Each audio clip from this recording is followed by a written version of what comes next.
তো বৃক্ষ মেলার থেকে কিছু বেড নিয়ে আসছিলাম আর কিছু জিও ব্যাগ নিয়ে আসছিলাম। তো সেগুলোর জন্য মাটি প্রস্তুত করতেছি, যেহেতু বেডটাতে আমি লাউ গাছ লাগাবো সেজন্য 15 দিন, কমপক্ষে 15 দিন আগে ভাগে আমি মাটিটা রেডি করতেছি। এখানে হচ্ছে 1 বস্তা মাটি, হাফ বস্তা গোবর সার, তারপরে দিয়ে দিব আমি এখানে কিছু হাড়, এই যে হাড় কুচি, হাড়ের গুঁড়া দিয়ে দিলাম কিছু,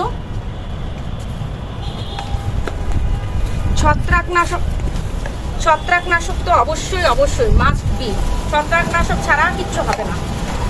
ছত্রাকনাশক দিলাম, এটা হচ্ছে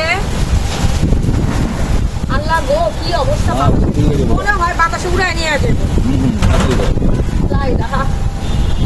মাটি রেডি করুন নাকি। আর প্রায় 1 গ্রামের মতো বোরন মাটিতে দিলে আমার মতে ভালো কাজ করে, স্প্রে দিলে কাজ করে না তা কিন্তু না, কিন্তু মাটিতে দিলে সব থেকে বেশি কাজ করে। আর দিয়ে দিব হিউমিক অ্যাসিড প্রায় 2-3 গ্রামের মতো।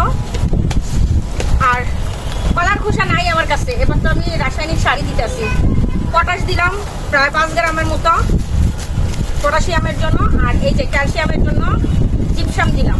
আসলে ডিমের খোসা তেমন একটা নাই, আর পোকামাকড় যেন না হয় সেই জন্য দিয়ে দিলাম পুরা ডাল। আর অ্যাপসম সল্টটা আর হচ্ছে ড্যাপ সার যেটাকে বলি আমরা, সেটা বাসায় রেখে আসছি, পরবর্তীতে মিক্স করে আমি দিয়ে দিব। এখন সবগুলাকে ভালোভাবে মিক্স করব। এখানে কিন্তু কাঠের গুঁড়াও দিছি, 1 বস্তা মাটির সাথে কিন্তু হাফ বস্তা কাঠের গুঁড়োও দিছি। এই যে নিচে দেখলে নাড়লেই বুঝতে পারবেন। এর বাড়তি আর কিছু দিব না, নিচ থেকে এনে শুধু অ্যাপসম সল্ট আর হচ্ছে ড্যাপ সার হচ্ছে 5 গ্রামের মতো, আর অ্যাপসম সল্ট একদম 1 গ্রামের মতো দিয়ে জাস্ট মাটিটাকে মিক্স করে আমি 15 দিনের জন্য রেখে দিব। আর মাটিটা রাখবো হচ্ছে বেডের ভিতরে। ওরে আল্লাহ, বাতাসের জন্য কিছুই করতে পারতেছি না, মানে এত পরিমাণ বাতাস। এই সেই বেড। এখানে কিন্তু আমি নিচে 1 লেয়ারের মতো কাঠের গুঁড়া দিচ্ছি, যেহেতু লাউ গাছ লাগাবো, আর লাউ গাছে কিন্তু প্রচুর পরিমাণ পানি চায়।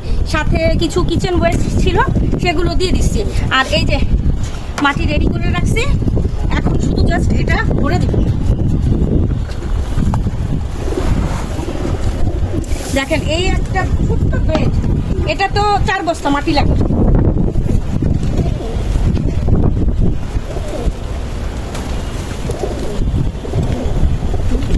এই প্রথমবার যেহেতু আমি রাসায়নিক সার দিয়ে মাটি তৈরি করলাম, তাহলে এই পর্যন্ত আমি কখনো রাসায়নিক সার দিয়ে মাটি তৈরি করি নাই। তো যাই হোক, ফলাফল কেমন আসে সবটাই তো আপনাদের সাথে শেয়ার করব, আশা করি সাথেই থাকবেন।